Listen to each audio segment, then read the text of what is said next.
कटक जिला नरसिंहपुर ब्लॉक रो पीईओ एवं जंत्री को 20,000 टंकार फाइन। जंत्री लिंगराज राउतराय और पंचायत कार्यनिर्वाही अधिकारी अभेद राउतराय कार्यानुष्ठान नियाଯାଇଛି।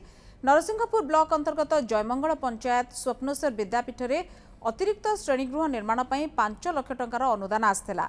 कार्य सरिबा परे भी पुणी फलक को लिभाई आउ 5 लाख टंका बिल करितबा जणा पड़िथिला। एने कोनोसी तथ्य प्रमाण दाखल करि पारि नथिले उभय जंत्री एवं पंचायत कार्यनिर्वाही अधिकारी।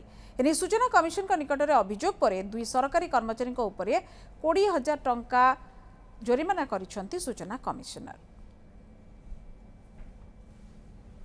17/10/2022 मसीह नरसिंहपुर ब्लॉक को आरटीआई तथ्य मागी जयमल पंचायत स्वप्नेश्वर विद्यापीठ घोरड़ा 2टी कार्य होता स्कूल घर निर्माण कार्य जे से मतलब 30 दिन तथ्य दे नथिले।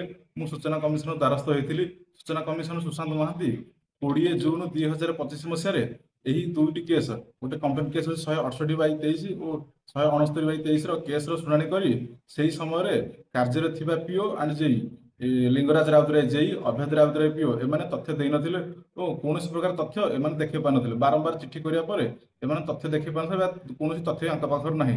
सूचना कमिशनर क्षुब्ध प्रकाश करी ऑर्डर कले जे उभय 10,000 लिंगराज राउतराय जेई और पीओ अभेद राउतराय 10,000 फाइन देबे, उभय 20,000 फाइन देबे। चिट्ठी वीडियो ऑर्डर देइछन्ती। चिट्ठी पाइबार मासे भीतर जदि एमाने ट्रेजरी द्वारा पैसा पैठ न करंती यांको अकाउंट रु किस्ती अनुसार 5,000 लाख मासକୁ कटिया वीडियो को ऑर्डर देइछन्ती। नरसिंहपुर ब्लॉक वीडियो को ऑर्डर देइछन्ती।